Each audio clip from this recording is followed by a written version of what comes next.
All right, so has the dollar collapse already started? We just saw this article come out recently about, on March 29th, about China and Brazil striking a deal to use their own currencies. They currently trade about $150 billion a year. If they cannot have to trade in the US dollar, it would benefit both of these countries. So there's a question that keeps coming up is what is happening when these countries go away from the dollar? Is the dollar losing its status as the #1 reserve currency? We're gonna jump into that, talk about what the ramifications are and what you can do to prepare yourself, not only so you see it coming, but so you can position yourself to take advantage of it. We're gonna jump in 3 easy steps. I've got a great quote for you at the end. You're gonna love it. All right, so quick disclaimer, I'm not your financial advisor, so get your own independent advice. This is just my opinions. So why is this important, right? When we see this stuff about the dollar, if you're following the news, you're obviously watching this video, you're seeing that the dollar is not being used as much internationally, and there's a huge advantage that we have, as Americans, if you're watching this in the US, to be the global reserve currency. And why is that? It's because there's a huge demand for dollars, right? People are trading in this currency. There's a global reserve currency. It used to be the British pound, and then the US took it over with the Bretton Woods Agreement in the 40s. And so since then, we've had this incredible advantage. If we did not have that, what would happen? We'd be paying typically 2 to 3 times as much for goods, particularly goods that are imported potentially. So everything at Amazon, everything would be much more expensive. Now there are pluses and minuses of this, right? It's not just all negative if we're not the world's superpower. There's something called Triffin's Dilemma, my friend Mark Moss mentioned on a recent event. And Triffin's Dilemma basically talks about when you are the world power, you lose a lot of your manufacturing. So the manufacturing goes overseas, but you have this advantage where you can buy stuff cheap and stuff like that. But a lot of other countries, no one else really wants to become that because they lose a lot of their manufacturing jobs. So it's good if you have money, but if you're middle class and you lost your job already in this kind of recent downturn, you're gonna be suffering, right? So it's this kind of unique dynamic that's here. But as an American, if you have money, if you watch this video, you may have some resources and you're like, I don't know what to do and I don't want to lose the money that I have, right? So what can you do in this type of situation? Well, let's talk a little bit about what is happening, right? What is the risk of the stuff that's happening? If you look at this chart here, this really talks about the global GDP that's in dollars. It's about 20%. What does that mean? It means the global trade right now is about 20% just as far as all of the global trade in the world. Well, the global reserves in dollars, which means where do people actually store the money? Where do governments store the money? Where do wealthy individuals or sovereign funds or things where do they actually store this stuff? Well, 60% of the world's reserves are dollar denominated. So they're stored in a dollar-based type of account or dollar in dollars, which is really significant, right? So one of the reasons, why do countries want to shift away from the dollar? Well, one of the reasons is we've weaponized it through some of the things like with Russia, Ukraine, and some of these things. There's actually been a weaponization to penalize these countries from using the dollar, Iran, other countries like this. And so if you're one of those countries, you have to kind of try to find an alternative, right? So they've used gold, they've used other things, they're trying to find some other alternative, and they're buying tons of gold. But if you look at kind of also how we have mismanaged the dollar, in my opinion, right? We've created so much currency. There was a 40% increase. You can see this chart with M2, 40% increase between 2020 and 2022. And then it starts to crest off here at the end a little bit. This is money in bank accounts as well as money in Federal Reserve accounts and other sorts of governmental accounts. And then this is M1, which is another chart. So this is basically money that people have. This does not include money at the Federal Reserve or money that is in governmental type of accounts. And you see this huge pop at the end. Isn't that incredible? And this is really why we're seeing inflation, because people have so much cash that was given during COVID, or it's just this huge increase of currency that's come to real people. So, really the question goes, what really is happening to the dollar, right? Where is this all headed, Bronson? Where do you think this is going? Well, one thing, we don't know exactly what this is going to look like. Typically, when one power switches to another power, it usually takes 10 to 30 years. It does not happen immediately. There's no other reserve currency that's out there that, like, tomorrow we're going to start using the Chinese yuan or international. That's all going to happen. So the dollar's kind of here to stay for now. But the one thing that really is certain is inflation. It said that death and taxes are certain, but I would say even more, well, death, unless you're Enoch from the Bible, death is pretty certain. But inflation is something that's going to continue to erode the power of your dollars. And there's a big difference between dollars and money. And so just something to really consider, if you look at this chart here from the Big Mac Index, so the Big Mac is made up of many different components. It has I don't know if it's 30, 40, 50 different components that go into it, and it comes from different parts of the country or the world. And it's a good tell of just how really inflation is actually going. And if you look at this chart, this is from 2012. I couldn't really find a newer one, but it shows the Big Mac index is much, much higher than reported inflation.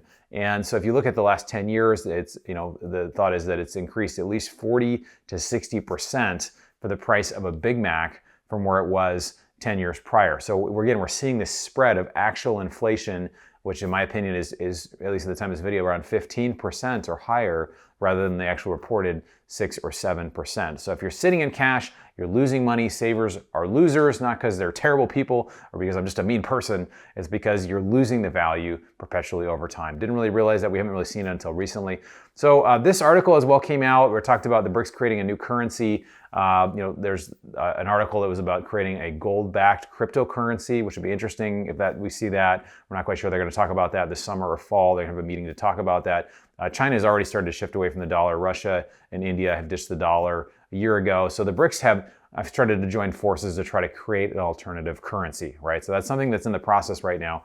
And on top of that, there was a Cambridge study that came out that said the BRICS nations have 24% of world GDP and 16% of the world trade. So just saying that, these changes are here. These changes are coming, and it's something to be ready for. If you look at the last 20 years, 75% of transactions, international trade transactions, were settled in dollars 20 years ago, and now it's 65%. So it's gone from 75% to 65%. So as that happens, we're going to begin to start to feel changes in that, something that we should definitely be aware of. So the question of all this is, okay, some of this is just noise. Some of this is just continued articles. We're seeing that, people are, countries are shifting away from the dollar. Okay, that's great, Bronson. What does that mean for me? What does that mean for my money in the US? What does it mean for my business, for my kids, for my legacy? Well, the really big thing is to prepare yourself. Don't stick your head in the sand and be an ostrich, right?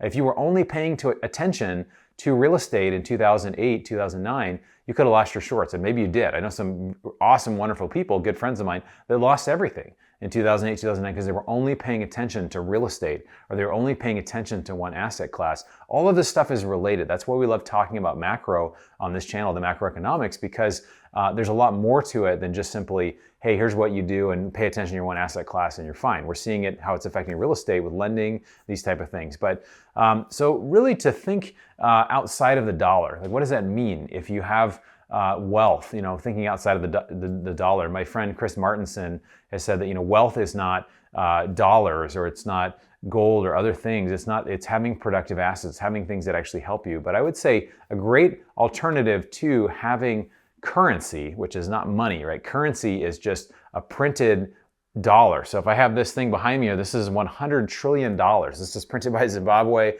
it's a little hard to see. In 2008, they printed this, and it's a 1 with 14 zeros. And this was printed, it was only valid for a little bit, and then it was out, right? So that's something that you can print more and more currency. Metals have a 5,000-year history of being money.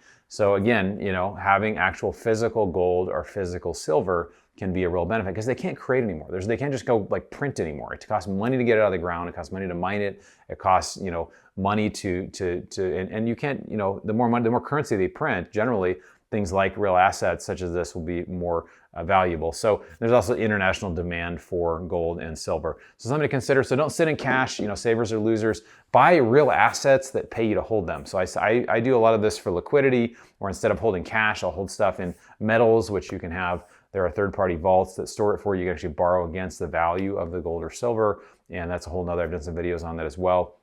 But that's one option. And then really with the bulk of what I have, I put it into productive assets, such as this property behind me. We do ATM machine fund, we do car washes, we're doing private equity deals, we're doing oil and gas, because these are assets that really pay you to hold them. We know there's always going to be demand for oil. There's always going to be demand for housing. There's always going to be demand for people to use things like car washes, even in a recession, right? So unless people stop driving cars, which could happen. So those are things to consider, but really the biggest thing, and kind of to wrap it up, is to have a plan. Make sure that you don't have your head in the sand, just think, hey, everything's gonna go fine.